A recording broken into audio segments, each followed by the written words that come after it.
Graça e paz, mais uma vez estamos aqui para nosso seminário e é uma alegria estar com cada um de vocês nesta noite para juntos estudarmos a palavra do Senhor.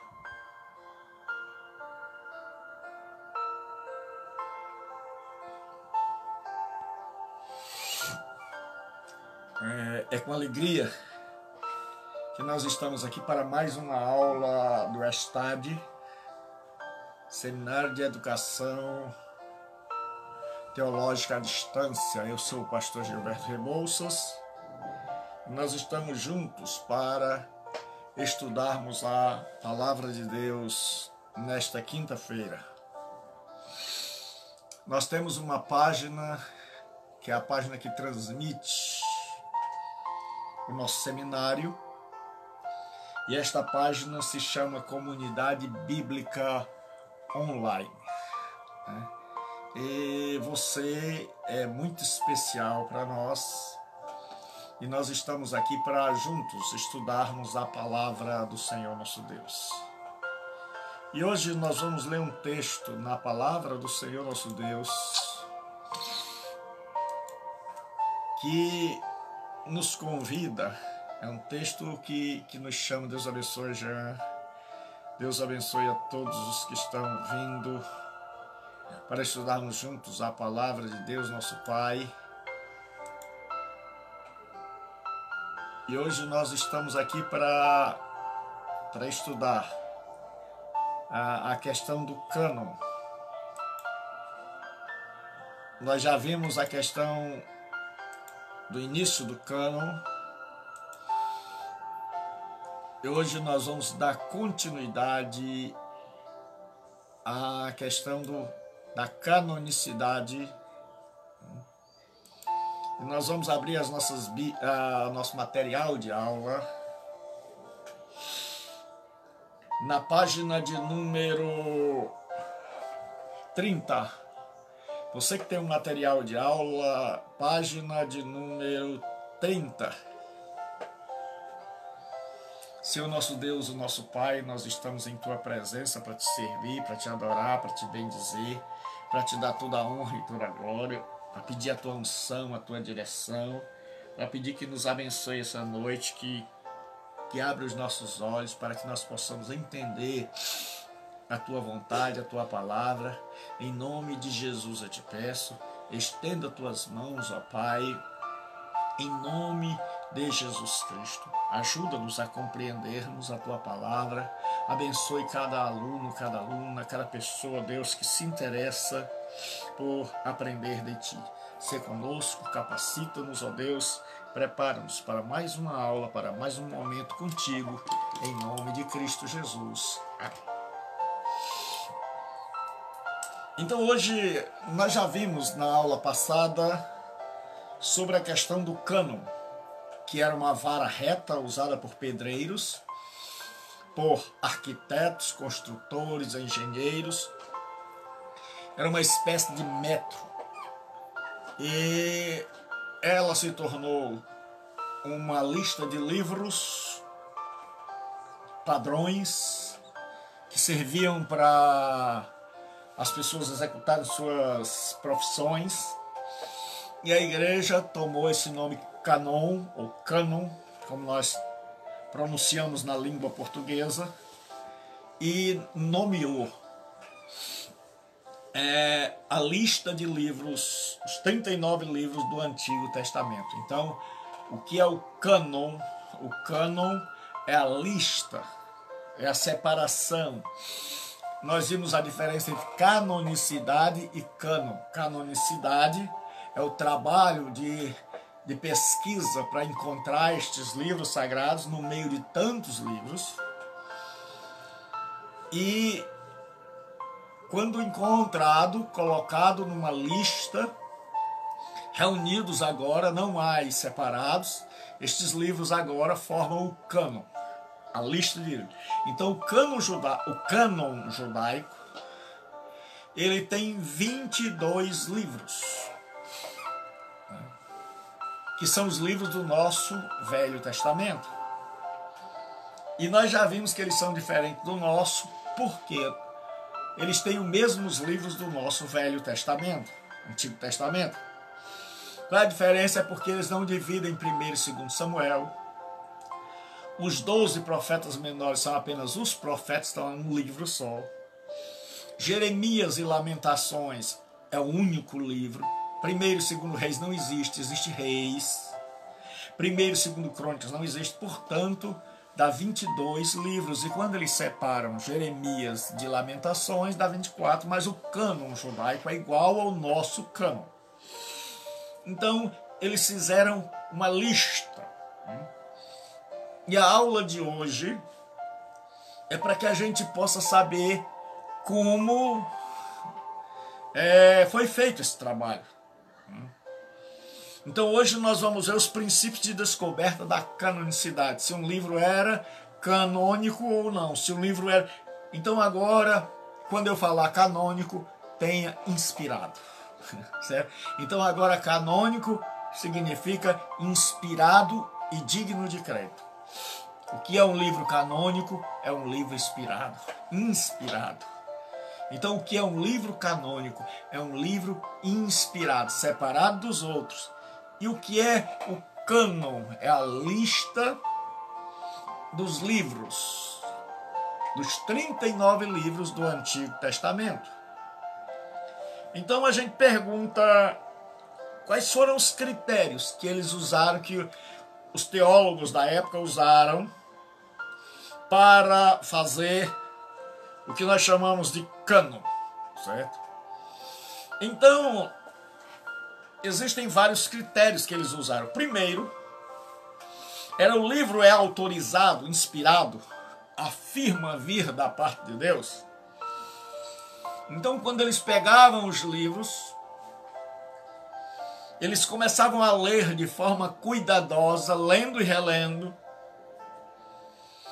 e anotando tudo que esse livro dizia, para ver se esse livro afirmava assim: eu falo em nome do Senhor, ou se havia a expressão assim diz o Senhor, e se havia provas que as profecias haviam se cumprido, se não havia naquele livro contradições, anacronismo, confusão de data e acontecimento. Então aquele livro tinha que mostrar que era inspirado. Então eles liam, reliam, e quando aquele livro dava todas as provas de que tinha sido inspirado, ele tinha passado pelo primeiro teste. Mas havia o segundo teste, que é o profético. Era quem escreveu este livro, era um profeta. Então eles começavam outro trabalho, que era um trabalho de busca autoral, que era um trabalho de procurar pelo autor, de saber quem havia escrito e em que data e em que momento essa pessoa havia escrito. Então, quando eles pegavam um livro que era atribuído a Moisés, eles iam observar se o autor realmente era Moisés. Então eles iam pesquisar, eles iam olhar o contexto do livro, eles iam olhar a linguagem do livro, eles iam olhar o tipo de escrita do livro, eles iam olhar as palavras, se estas palavras eram do hebraico de Moisés, se essas palavras... Por exemplo, se você pegar Paulo, uma das palavras características de Paulo é justificação. No caso de Moisés, uma das palavras é Berit, Torá. Berit é aliança, Torá. Então eles examinavam com muito cuidado até ter certeza de que aquele livro tinha sido escrito por um profeta de Deus.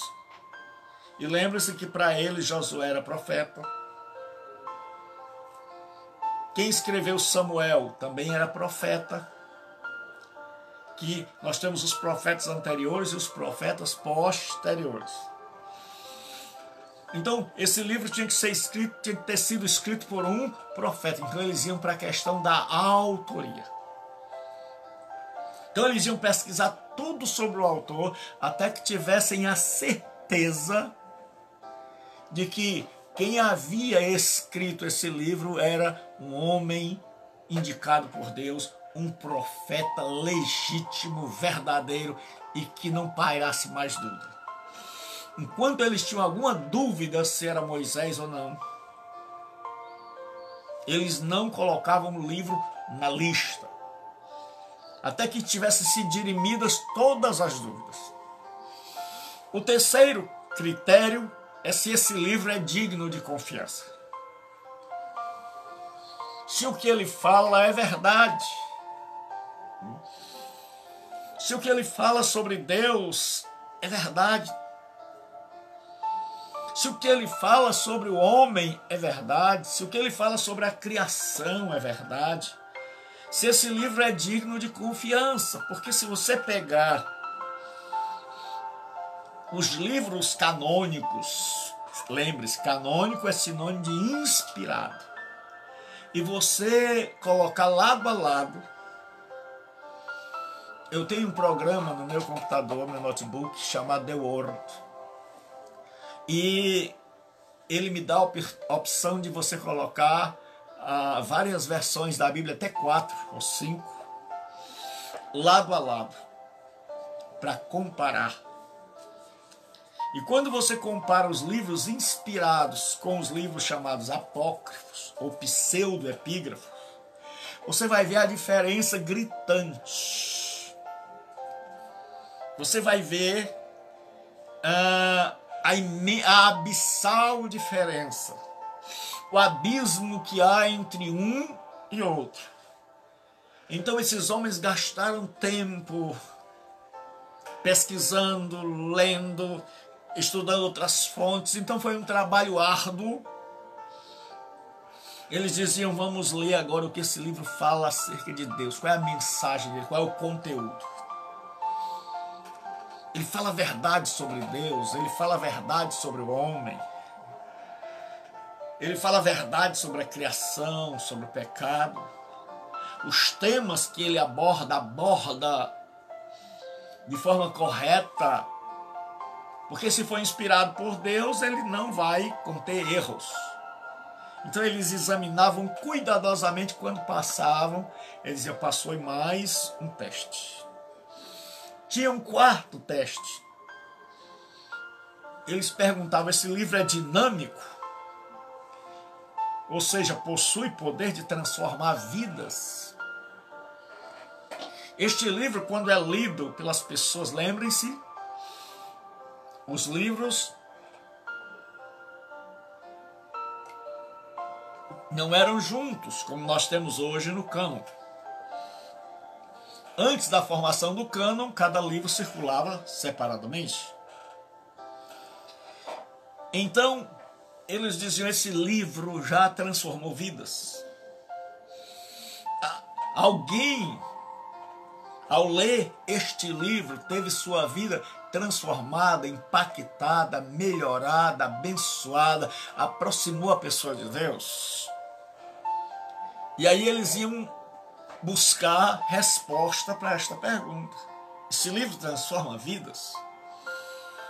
Esse livro é dinâmico, ou seja, ele tem esse poder para transformar vidas? E aí, quando esse livro passava em mais esse teste, ainda tinha um quinto, que é aceito pelo povo de Deus para o qual originalmente foi escrito. Ou seja, no caso aqui, os judeus, eles receberam esse livro. Eles tinham esse livro como palavra de Deus. Eles receberam e leram esses escritos como palavra de Deus, como por exemplo, Jeremias não foi reconhecido logo. Mas quando o povo foi para o cativeiro, quando o povo foi lá para o cativeiro, o povo descobriu que tudo que Jeremias havia profetizado era verdade. Então o povo começou a crer no livro de Oséias, no livro de Abacuque, nos livros de Moisés. Então o povo de Israel foi dizendo: esse livro é a palavra de Deus. E por isso eles faziam questão de copiar. Daí surgiram os escribas. Os escribas eram homens que faziam cópias da palavra de Deus. E eles chegavam a contar as letras. Quantas letras tinha o livro do profeta Isaías? Eles contavam. E aí eles escreviam o livro, a cópia, copiavam o livro e depois contavam. Se faltasse uma letra, eles não iam procurar, não. Eles rasgavam e começavam tudo de novo. Quando chegava no nome Yavé, Yod-He, Vav-He, eles trocavam, botavam um pincel novo. Depois que eles escreviam, quebravam aquele pincel e começavam de novo com o pincel que estava escrevendo. E assim eles iam. E eles inventaram umas letras chamadas de letra sofit, ou letra final, que era para quando terminasse a página do pergaminho ou do papiro e sobrasse um espaço, eles alongavam essa letra para não deixar espaço para ninguém inserir nada, porque eles tinham tanta certeza da inspiração, da divina inspiração daqueles livros, que eles não permitiam que ninguém acrescentasse nada.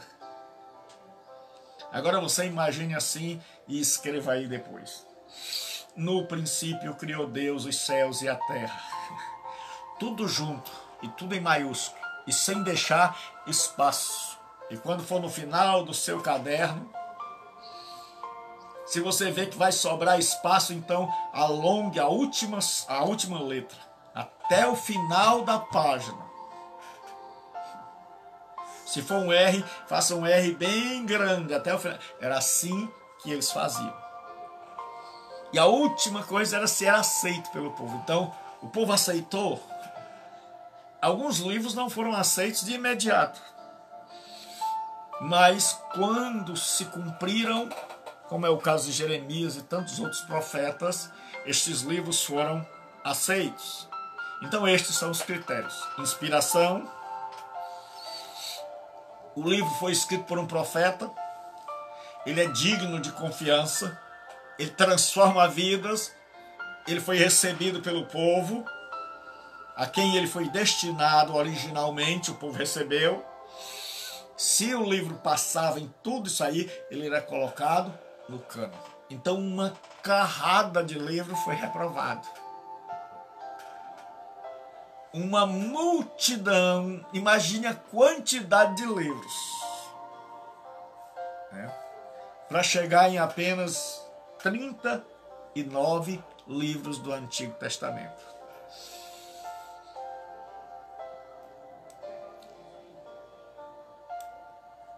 E aí agora nós vamos ver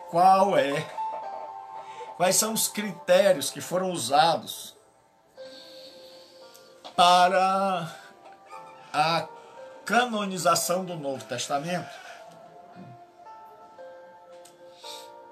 Como é que os apóstolos e depois deles, aqueles que trabalharam nesta tarefa tão árdua, porque agora já tinha o Velho Testamento. E a igreja tinha agora que definir quais eram os livros inspirados e os não inspirados. Por quê? Surgiu o primeiro cânon, foi feito por um herege. A primeira lista de livros do Novo Testamento foi feita por um gnóstico chamado Marcion. ou, em algumas versões, Marcião. Marcião era um herege que não acreditava no Deus do Velho Testamento, mas só no Deus do Novo Testamento e com algumas ressalvas. E ele era fã do apóstolo Paulo. Então o que ele fez? Ele pegou o Evangelho de Lucas, tirou tudo que ele não concordava, pegou mais 10 epístolas do apóstolo Paulo e formou o primeiro cânon.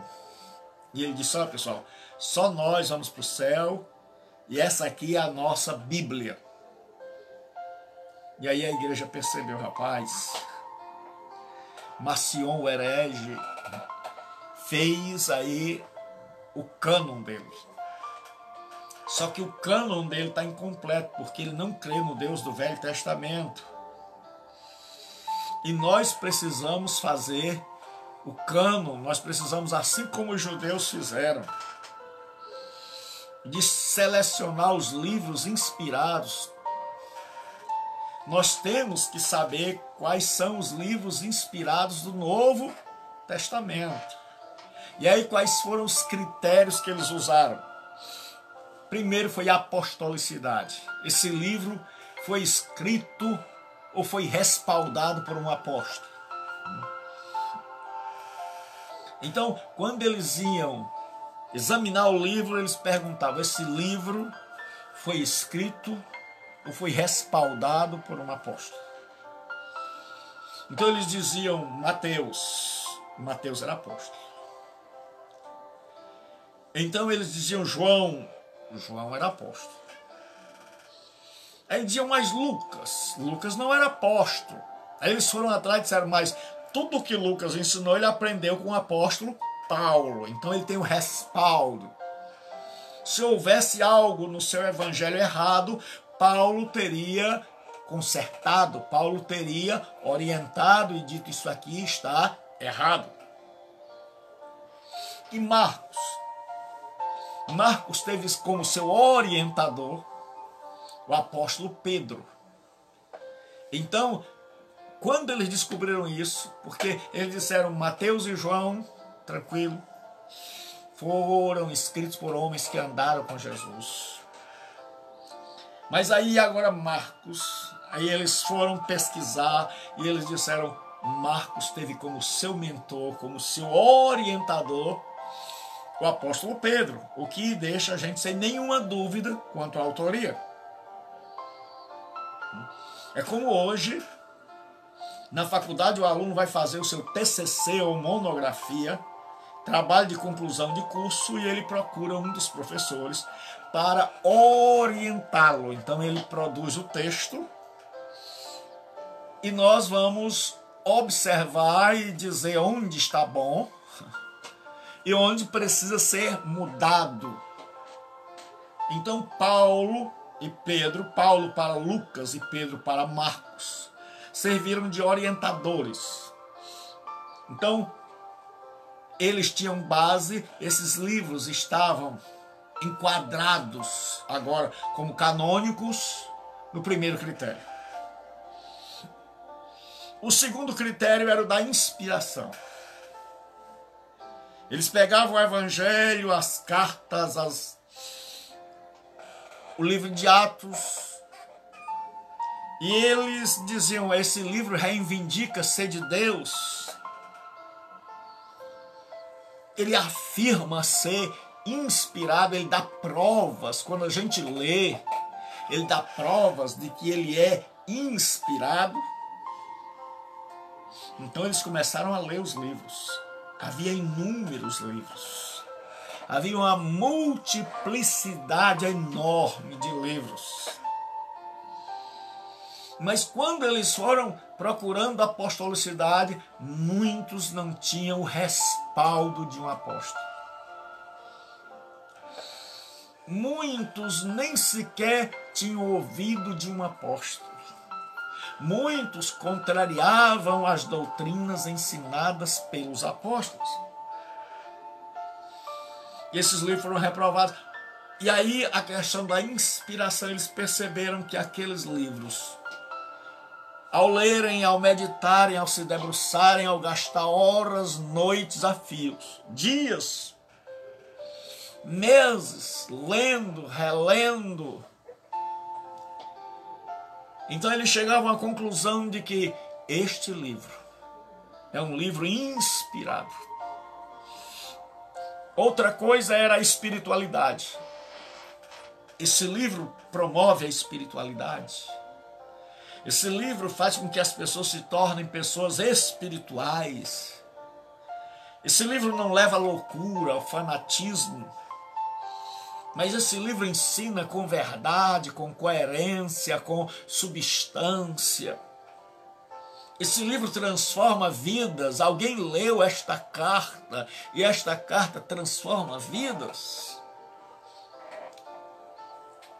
E aí quando eles iam pesquisar, diziam sim. Quando eles achavam um livro que se enquadrava, eles diziam, esse livro aqui já passou em mais um teste. Outra era confiabilidade. Era se esse livro era digno de confiança. É se ao ler esse livro demonstrava confiança. Se a pessoa podia confiar nele, se ele era digno de fé. Então eles examinavam. Ah, rapaz, esse livro aqui, por exemplo, Atos. Atos diz que Paulo passou por essa cidade, essa cidade, essa cidade, essa cidade e essa cidade. Em que ele levou tantos dias para chegar desta cidade a esta. Então eles pegavam, por exemplo, um mapa e iam conferir para ver se o autor estava dizendo ou não a verdade.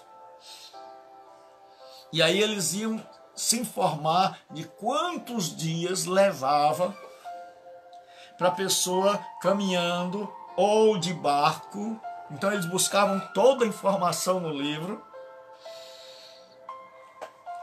E aí quando eles chegavam e diziam, rapaz, é verdade. E é verdade que Pedro pregou mesmo no Pentecostes. Aí o povo dizia, é verdade. Eu estava lá, eu ouvi, e foi assim mesmo, do jeito que está aqui. Foi. Então, eles faziam, eu estou dando aqui alguns exemplos de como, para que a gente veja a importância que se deram,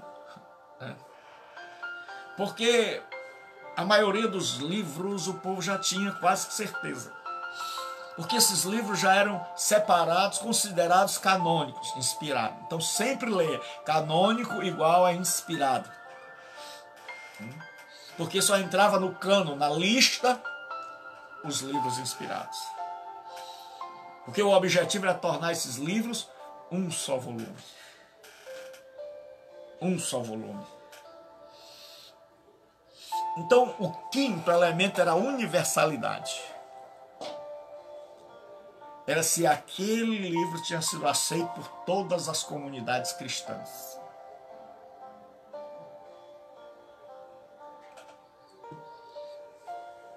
Se todas as comunidades cristãs recebiam, por exemplo, Paulo escrevia cartas circulares, como a de Efésios. Cartas onde até hoje nós temos manuscritos que não têm, manuscritos mais recentes, que não têm o nome em Éfeso, ou seja, em Éfeso.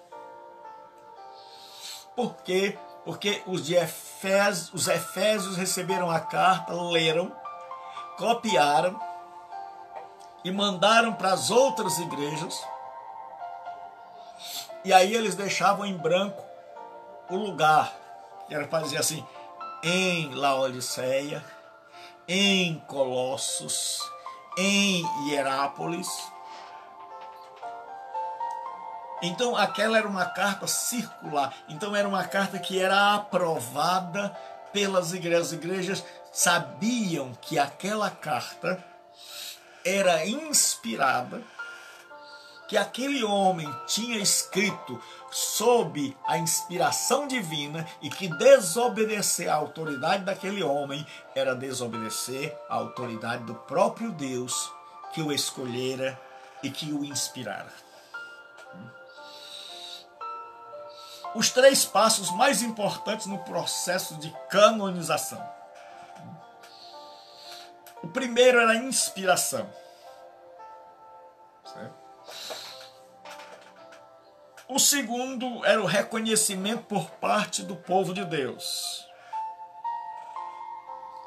E o terceiro era a coleção e preservação pelo povo de Deus. Então, inspiração. Então aí nós vamos ler mais uma vez aqui. Toda a escritura é divinamente inspirada por Deus. É o que Paulo diz.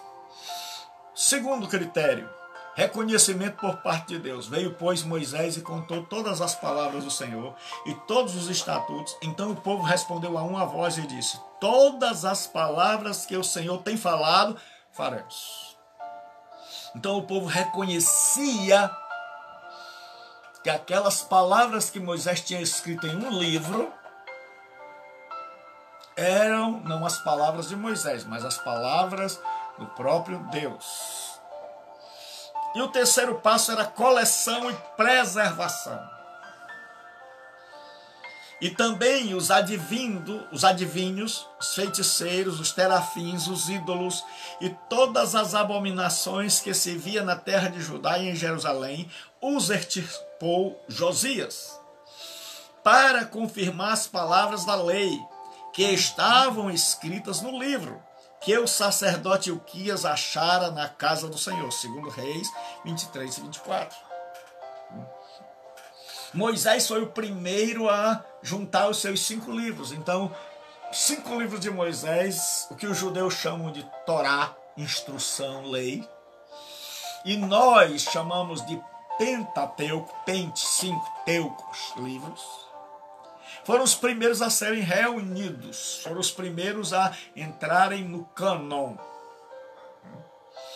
E estes livros aqui é o que Josias, quando fez a reforma, acharam o livro da lei, e Josias foi ler o livro da lei, e tudo que Israel estava fazendo contrário ao livro da lei, ele acabou.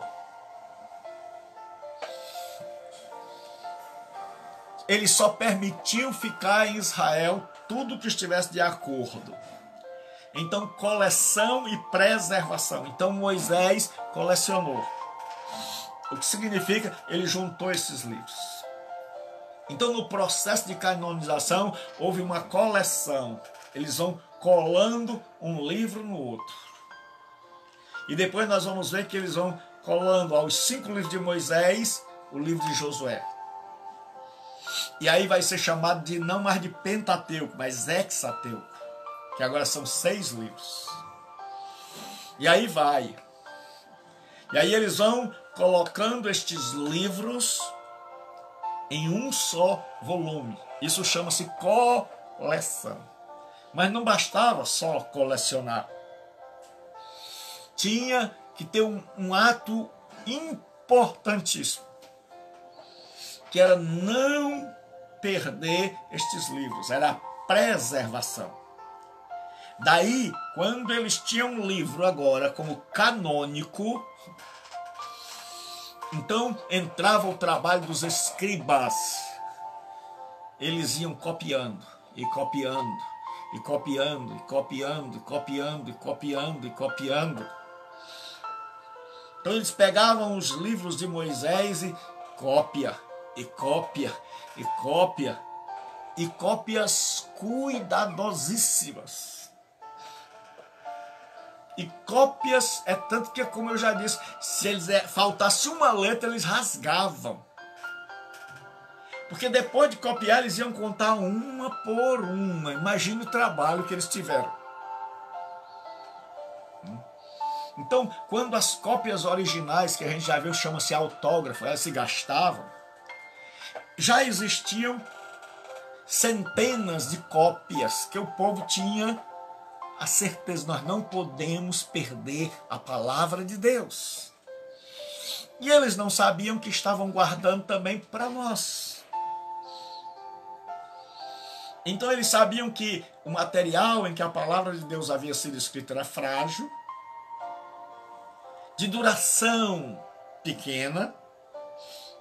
Então eles sempre estavam preservando. E como era preservação? Era cópia, cópia, cópia, cópia. Quanto mais cópia, e cópias separadas, e cópias colocadas dentro de potes de barro. Para quê? Para aumentar a durabilidade, para evitar que ela ficasse úmida, para evitar que aquelas cópias se rasgassem, para evitar. Então eles separavam.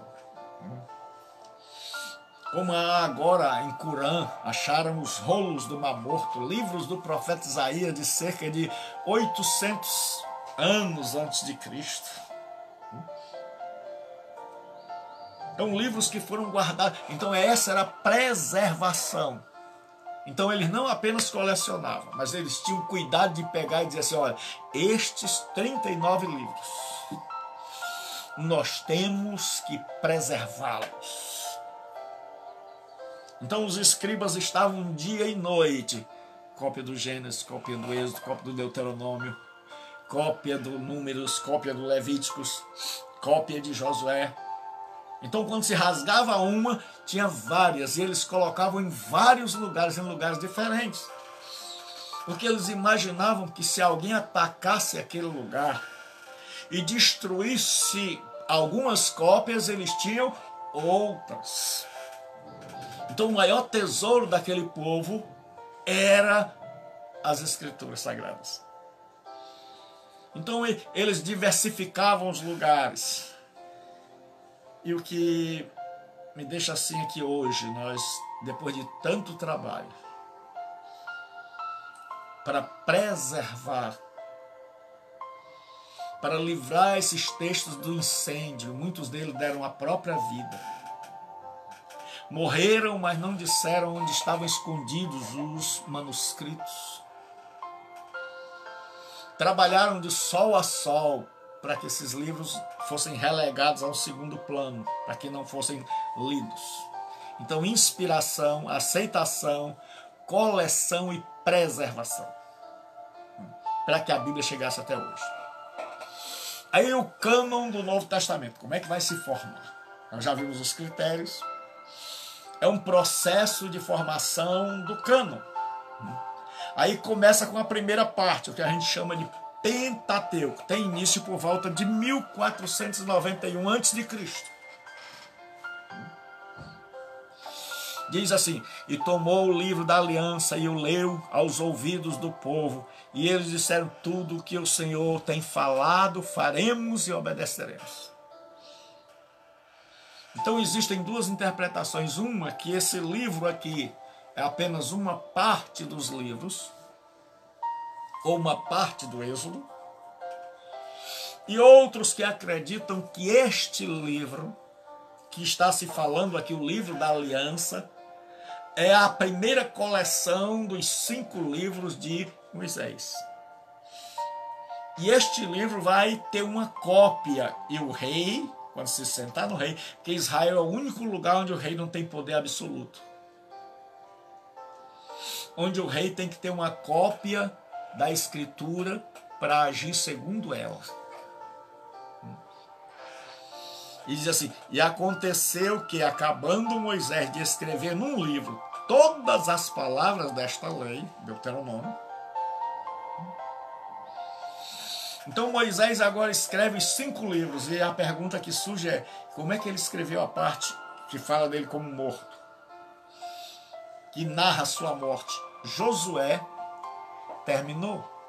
Moisés começou e foi até a hora em que Deus diz, suba ao monte. E dali por diante, outro profeta que assumiu o lugar de Moisés na direção do povo, assumiu o lugar também na conclusão do livro de Deuteronômio, porque o livro de Deuteronômio é um resumo. São os principais oráculos, pregações, discursos de Moisés ao povo.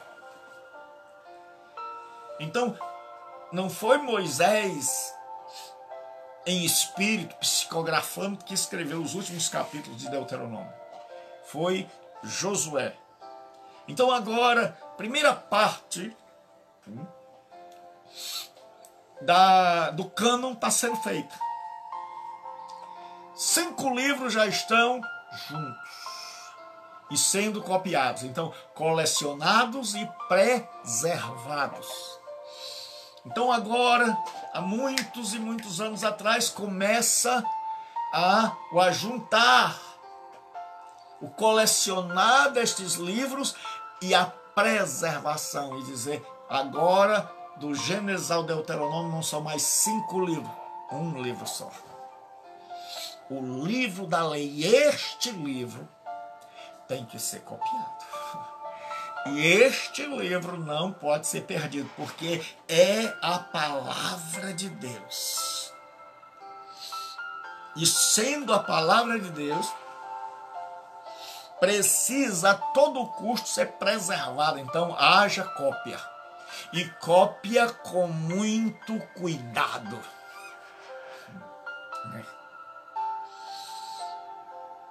Certo? Então, cópia com muito cuidado. Por isso que muitos copistas tinham que ler. Certo? Então, o Pentateuco já era copiado. Olha o que diz a Bíblia. Deuteronômio 17, 18. Será também que quando se assentar sobre o trono do seu reino, então escreverá para si num livro um traslado desta lei, do original que está diante dos sacerdotes levitas. Moisés, prevendo que Israel vai se tornar uma monarquia, ele diz, no dia que vocês tiverem um rei, o que ele vai fazer? Porque Moisés colocou o original com os sacerdotes. E ele disse, o rei não pode governar sob seu bel prazer. A primeira coisa que o rei tem que fazer ao assumir o poder é mandar fazer uma cópia do livro da lei. E é por isso que Davi faz o Salmo 119, porque ele amava a lei do Senhor. E o Salmo 119 é tão grande porque ele é escrito em forma acróstica. O que é isso, professor? Forma acróstica, o que nós vamos ver, é que ele era escrito com as 22 letras do alfabeto Aleph, Beit, Gimel, Dalet, He, Vav, Zayin, He, Tet, Yod, Kaf, Men, Nun, Samer, Ain, Bet, Sad, Resh. Por aí vai, certo? Então, eles colocaram Aleph e 8 linhas, todas começando com Aleph. Quando a gente olha no hebraico, assim, todas as palavras começavam com a letra Aleph. Nas 8 linhas. Aí, as segundas 8 linhas, do 9 ao 16, era Beit. Todas as palavras iniciais começavam com a letra Beit. A terceira parte, terceira estrofe, mais 8 linhas. Todas elas começavam com Gimel. É tanto que você vai ver a letra Gimel, que é o G. Todas elas, todas as palavras em hebraico. Quando você olha, eu posso mostrar às vezes lá aos meus alunos, no seminário, quando é presencial. E a gente mostra todas as palavras começando com a letra Gimel. Aí tinha a letra Dalet, que é o nosso D. Todas as palavras começavam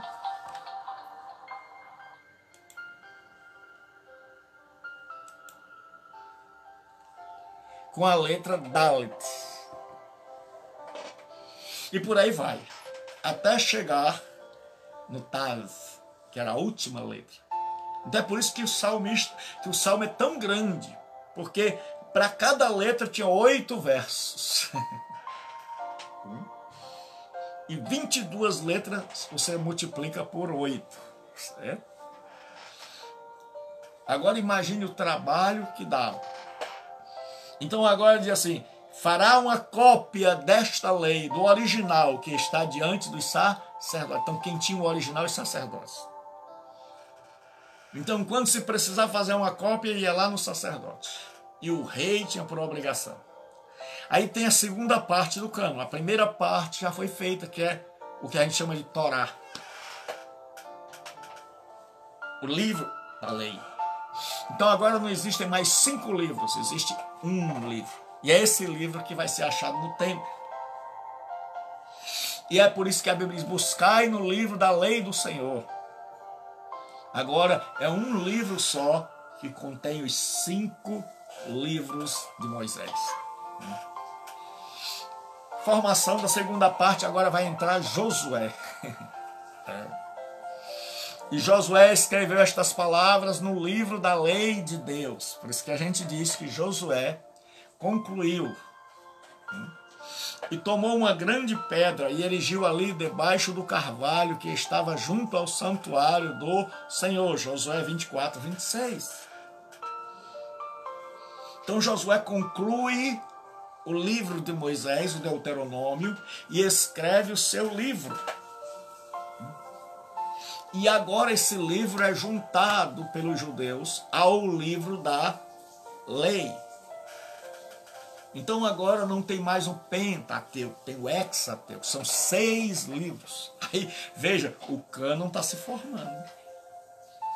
Mas você já percebeu que tudo é processo. Que na Escritura Deus não trabalha com caindo do céu. Que Deus vai fazendo vagarosamente. Depois nós vamos ver o livro de Samuel, que em 1095 a.C. ele começa e declarou Samuel ao povo o direito do reino e escreveu num livro. E pô-lo perante o Senhor. Então despediu Samuel a todo o povo, cada um para a sua casa. Então Samuel agora começa os seus escritos. Só que no texto diz ele pôs num livro. E nós temos 1º e 2º Samuel, porque nós vamos ver que isso acontece por ocasião das traduções. Mas no original hebraico existe apenas o livro do profeta Samuel. É grande. E por ser grande é que os tradutores traduziram 1º e 2º Samuel. E aí vem os profetas, tais como Isaías, em 770, ele já começa a escrever no 8º século. 800 anos antes de Cristo, buscai no livro do Senhor. Você agora já sabe. Que o livro do Senhor é a lei. Era o Pentateuco, a Torá. E lede, nenhuma destas coisas faltará, ninguém faltará com a sua companheira, porque a minha boca tem ordenado e o seu espírito mesmo as tem ajuntado. Então agora Isaías reivindica inspiração. Então nós vamos vendo que os livros vão sendo escritos e em passando pelos critérios canônicos, eles vão sendo colecionados. Jeremias, 553 a.C., no 1º ano do seu reinado, eu, Daniel, entendi pelos livros que o número dos anos de que falara o Senhor ao profeta Jeremias. Então veja que antes Jeremias não era tido como inspirado. Mas lá na Babilônia, quando o povo viu que as profecias de Jeremias haviam se cumprido literalmente, eles agora sabiam que Jeremias era um dos livros que deveria ser lido. E era um dos livros preferidos na leitura de Daniel. E Daniel, lendo o livro do profeta Jeremias, que ele já tinha como palavra de Deus, em que haviam de se cumprir as desolações de Jerusalém, era de 70 anos. Então, quando ele lê Jeremias, já com a confiança de que Jeremias é um livro de Deus, ele compreendeu: olha, eu vou começar a orar, porque os 70 anos já se passaram. Então Deus disse que a duração do cativeiro seria de 70 anos, então e ele começa a orar aquela oração famosa dos 21 dias, para que se cumpra as profecias de Jeremias, que ele já sabe é a palavra de Deus. Aí vem o profeta Zacarias em 520.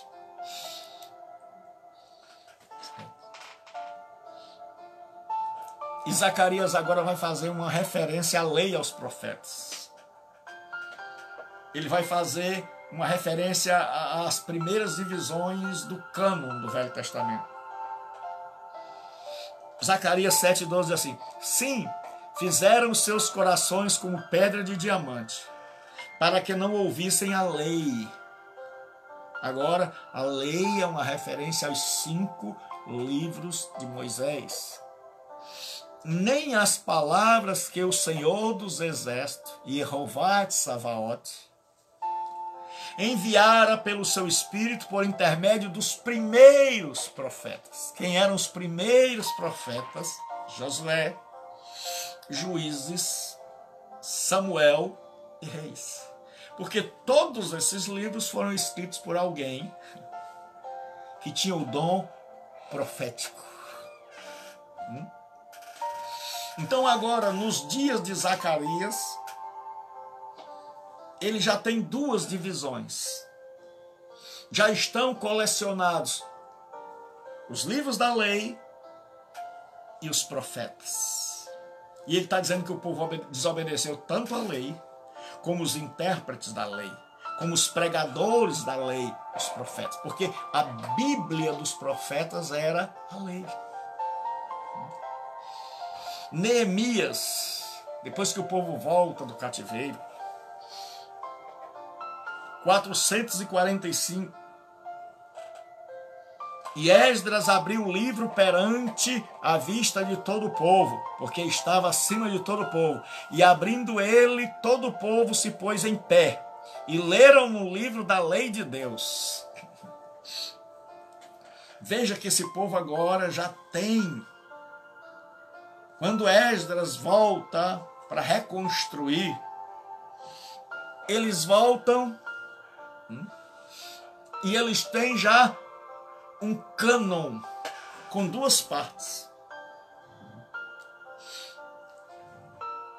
A parte da pregação profética e a parte normativa, que é a lei, que vai dizer o que é certo, o que é errado, o que pode, o que não pode, o que deve, o que não deve fazer. E aqui nós temos a primeira exegese, que é a interpretação de um texto, lendo no seu original. Diz assim: e leram no livro da lei de Deus, declarando e explicando o sentido, faziam com que lendo se entendesse. Espera aí, que história é essa? Por que Esdras lia e os sacerdotes tinham que explicar ao povo para que o povo entendesse? É porque quando o povo saiu de Jerusalém, no ano 586, levado cativo pela Babilônia, eles saíram falando hebraico. Mas lá na Babilônia eles aprenderam uma nova língua, que era semelhante ao hebraico, que era a língua aramaica. E quando eles retornaram, a nova geração falava aramaico. É por isso que algumas no evangelho você vai ouvir Jesus dizer assim: Eli, Eli. No outro, Eloi, Eloi. Porque um é aramaico, o outro é hebraico. Então, quando eles estão voltando do cativeiro, a nova geração não entende mais o hebraico. Porque eles nasceram no cativeiro e nasceram falando aramaico. Então, muitas coisas não dava para entender. E aí, o que Esdras fazia? Esdras lia a lei e os sacerdotes traduziam a lei do hebraico para o aramaico e tiravam as dúvidas do povo. Vocês entenderam? Eu não entendi essa palavra aí. Olha, esta palavra é isso. Isso é exegese. É quando é o começo da exegese. Então o que aconteceu? Esdras está lendo em hebraico. A nova geração não está entendendo. Que língua é essa? O que ele quis dizer? E aí entram os sacerdotes, que eu aconselho você ler Esdras 8. E aí os sacerdotes começam a traduzir do hebraico para o aramaico, para a língua do povo. Foi aí que todo mundo começou a sentir a necessidade das traduções da Bíblia. Foi aí onde Deus começou a mostrar a necessidade de traduzir a Bíblia do hebraico para a primeira língua, que era a língua aramaica. Quando Jesus veio, o judeu falava 3 idiomas. Dentro de casa ele falava o aramaico. Era a língua popular. Quando ele ia para a escritura, quando ele ia para a sinagoga lá, ele ouvia a leitura da lei em hebraico. E quando ele ia para o mercado, para a ágora, a praça, shopping center da época, ele falava grego. E é por isso que você vai perceber que Jesus diz Eloi, Eloi, lama sabachthani, e a pessoa que está ouvindo diz, ele chama por Elias, porque ele não entendia mais hebraico. Por isso os judeus sentiram agora a necessidade de fazer uma tradução, que nós vamos ver lá nas traduções, como a Bíblia chegou até nós, e que as primeiras traduções da Bíblia foram chamadas Targums. Targums eram tradução do hebraico para o aramaico, tradução livre, para que a nova geração entendesse. Então você vai ver o cuidado de Deus que é tremendo. Como Deus é maravilhoso. Como Deus fez para a Bíblia chegar até a mim, até a você.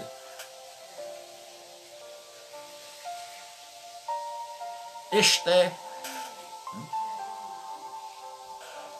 E o mandado de Esté estabeleceu os sucessos daquele Purim. E escreveu-se no livro. Então o livro de Esté, junto com o livro de Cantares de Salomão, são os únicos 2 da Bíblia que não tem o nome Deus. E é por isso que nós vamos ver quando foram colocar esse no cânon. Esses 2 livros ficaram um bocado de tempo. Deixa um pouquinho aí, vamos estudar mais, vamos pesquisar mais, vamos ter mais cuidado. Então alguns livros ficaram em cima da mesa. Alguns livros não entraram de imediato para a lista. Então, a criação e o conhecimento do cânon. Número 1. As autoridades judaicas não criaram o cânon. Porque você vai entender isso já já. As autoridades judaicas reconheceram o cânon. Ou seja, nos dias de Esdras, numa reunião chamada de a Grande Sinagoga, onde vários teólogos judaicos pegaram os livros que já haviam sendo trabalhados há milênios, e eles colocaram e disseram, esses 39 aqui são a palavra de Yahvé. E aí muita gente diz, não, os teólogos fizeram a Bíblia hebraica. De jeito nenhum. Quem escreveu foi Moisés. Quem escreveu foi Samuel, foi Isaías. E o que eles fizeram? Reconheceram que aqueles livros eram inspirados por Deus e juntaram todos. E fizeram o que a gente chama de Antigo Testamento. Então as autoridades, os teólogos de Israel não fizeram cânon, reconheceram o cânon que já estava feito. Porque isso vai fazer toda a diferença. No Novo Testamento, a Igreja Católica reivindica que ela escreveu a Bíblia. E por isso ela pode mudar, pode dispor da Bíblia. Porque se ela escreveu, ela pode diminuir, ela pode acrescentar. Número 1. A Igreja não escreveu o Velho Testamento, porque quando Jesus vem, o Velho Testamento, o Antigo Testamento já encerrou. O cânon já está feito. Então, antes de haver igreja, já havia o Antigo Testamento. E o Antigo Testamento foi a Bíblia usada por Paulo, por Pedro, por Jesus. Quando eles se referem a está escrito Gegraptai, eles estão se referindo ao cânon. E Jesus aceita. Jesus não diz, olha, os vossos estudiosos erraram ao assumir aqui o cânon. Jesus aceita os 39 livros do Antigo Testamento como palavra de Deus. E nós vimos que ele lê, ensina, usa, porque é a Bíblia dos seus dias. Porque naqueles dias o Novo Testamento vai começar a ser escrito. Então qual é o cânon que Jesus tem? Qual é a Bíblia que Jesus e os apóstolos têm? O Antigo Testamento. Certo? Então, a Igreja Católica, certo, não criou. Quem escreveu, pastor? Paulo, Pedro, Tiago, João, Marcos, Lucas. E o que a igreja, os bispos fizeram? Apenas reconheceram que 27 livros eram os livros inspirados por Deus. E eles levaram quase 500 anos. Por isso é que a Igreja Católica dá tanto valor à tradição, porque eles dizem que viveram durante quase 500 anos sem a escritura do Novo Testamento. Viveram só de ouvir o que os antigos tinham dito. E aí eles criaram a tradição, que passou de pai para filho, os ensinamentos que tinham passado dos apóstolos para os filhos, para os netos, para as próximas gerações. Mas a igreja não criou o cânon. Isso é uma falácia. A igreja reconheceu os livros inspirados e os catalogou, os juntou. Então agora nós temos a Bíblia completa. 39 livros no Antigo Testamento. Só que agora são 2 volumes.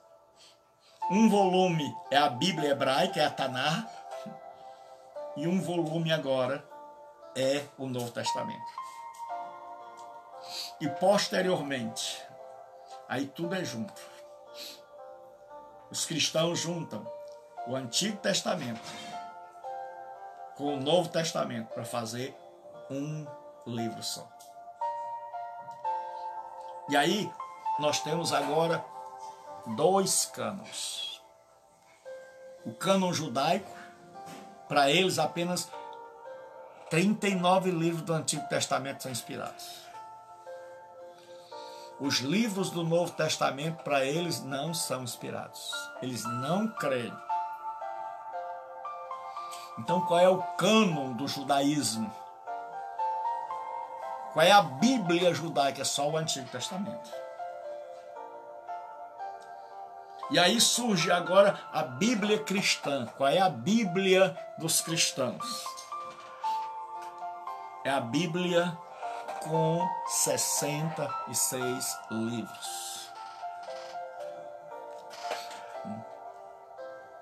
É a Bíblia com 66 livros, com o Antigo Testamento e o Novo Testamento.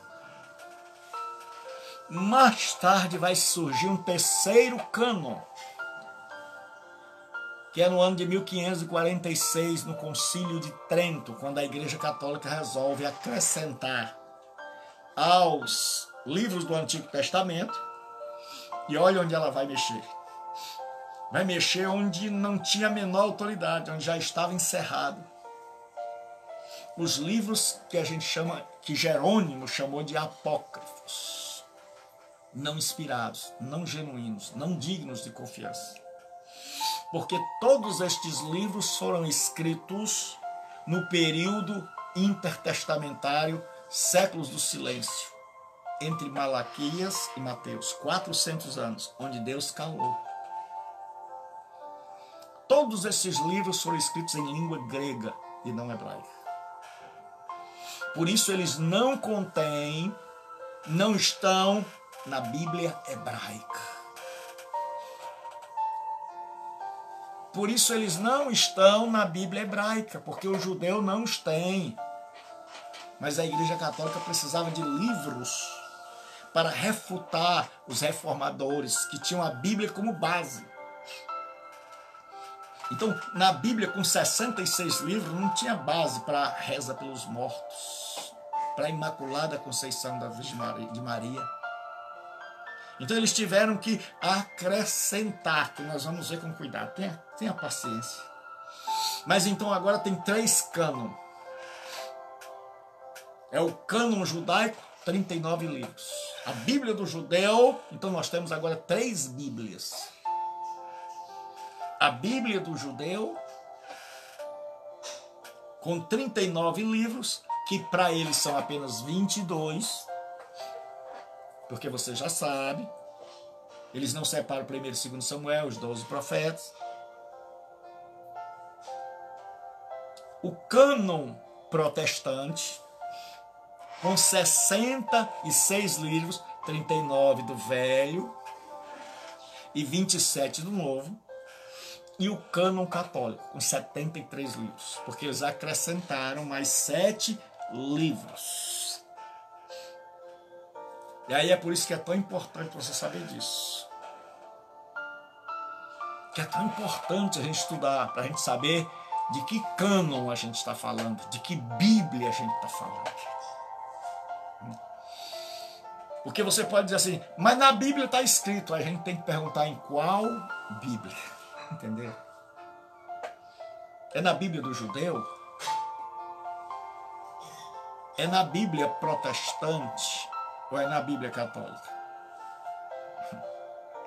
Porque senão você vai ser levado ao engano. A pessoa vai dizer, na Bíblia está escrito. Mas que Bíblia? Que cânon? Então o cânon que nós acreditamos é composto de 66 livros, formados por 39 do Antigo Testamento, que quando Jesus veio, já estavam selecionados, catalogados e preservados, mais 29 livros, mais 27 livros que foram escritos, formando agora o Novo Testamento, a Antiga Aliança e a Nova Aliança. Então essa é a nossa Bíblia.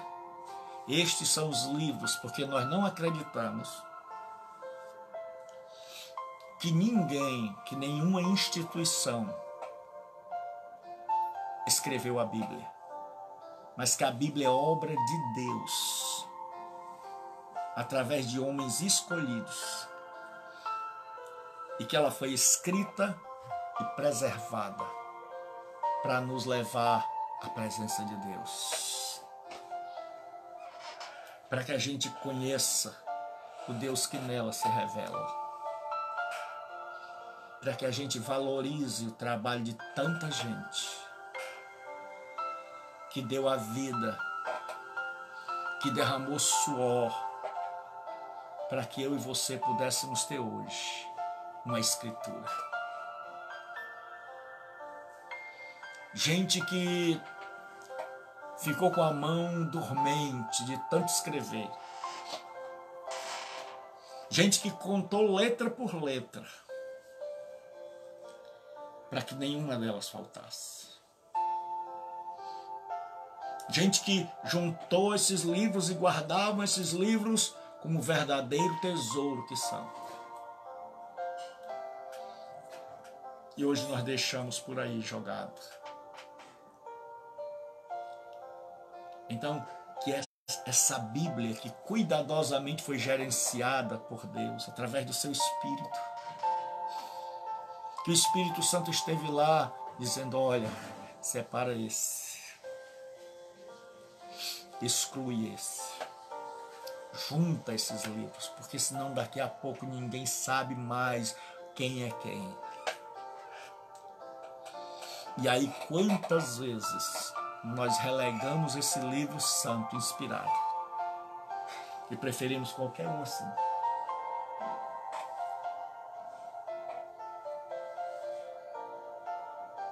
Que Deus possa nos guiar.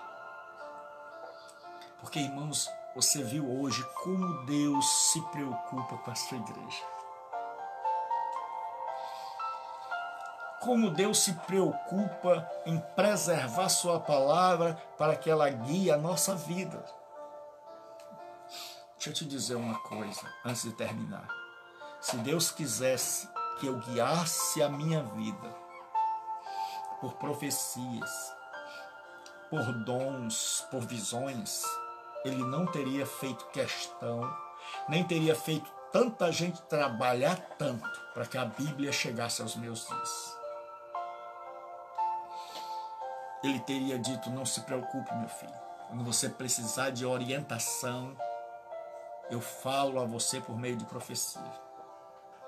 Quando você precisar saber o que é certo e o que é errado, eu falo a você por meio de um sonho, por meio de uma visão. Não. Deus deixou a Bíblia para ser o parâmetro, o paradigma, para ser a bússola que guia a minha vida e a sua. E por que tanta gente tem entrado em caminho? E pastor, se eu não crê em profecia, creia. E pastor, se eu não crê em visão, creia. E como assim? Só não creio. Que a visão e a profecia podem tomar o lugar da Bíblia.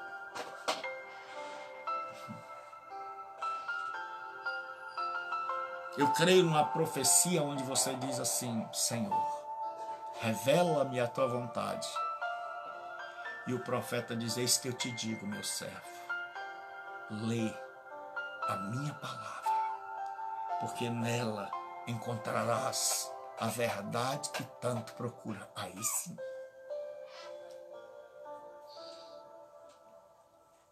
Quando alguém diz, Senhor, com quem eu devo casar? E o profeta diz, Deus mostrou nas Escrituras, assim diz o Senhor. Nas Escrituras tem a qualidade de uma mulher virtuosa. Leia as Escrituras que você vai descobrir se a moça que você pretende casar é ou não. Aí sim, nesse tipo de profecia tem.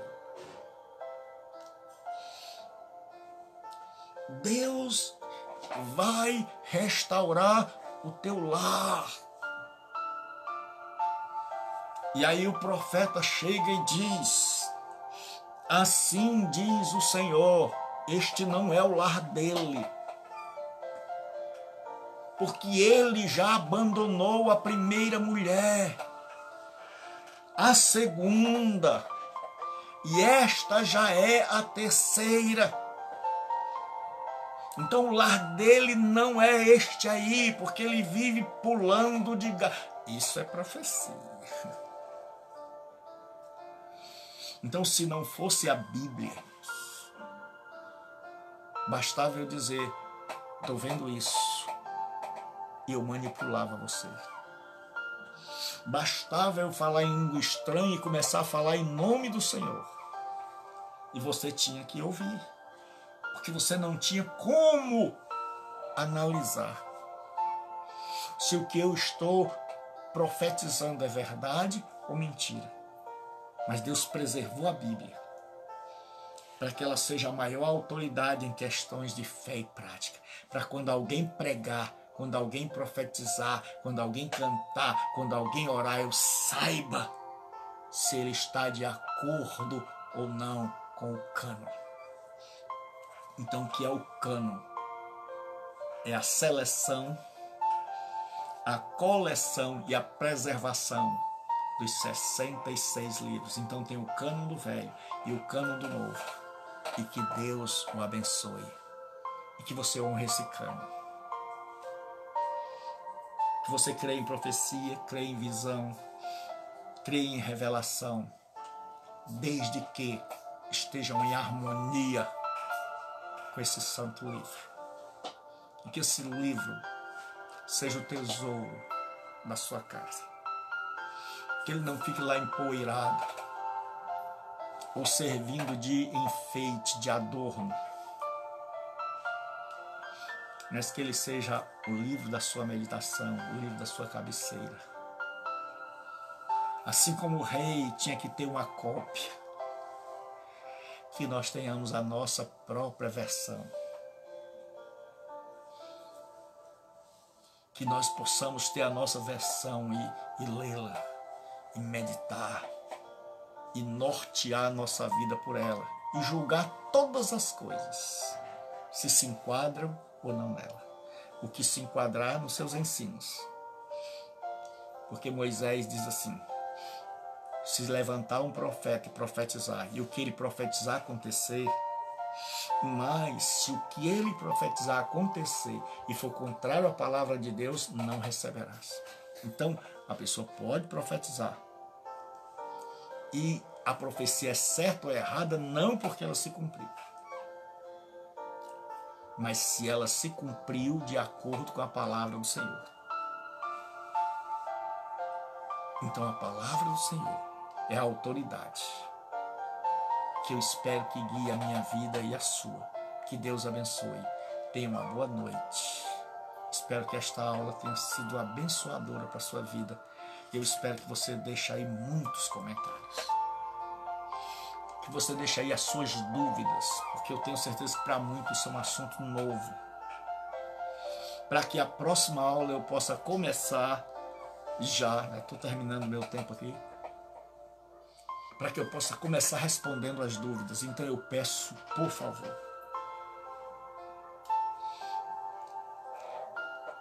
deixe sua dúvida ou dúvidas aí. Meu professor, não entendi isso. Eu vou ler com o maior carinho, vou elencá-las, vou fazer um cano. E aí na próxima aula eu já começarei respondendo. Então não fique com dúvida. Deixa suas dúvidas, deixa aí e a gente responde. Fique com Deus e orai por mim. Como é difícil.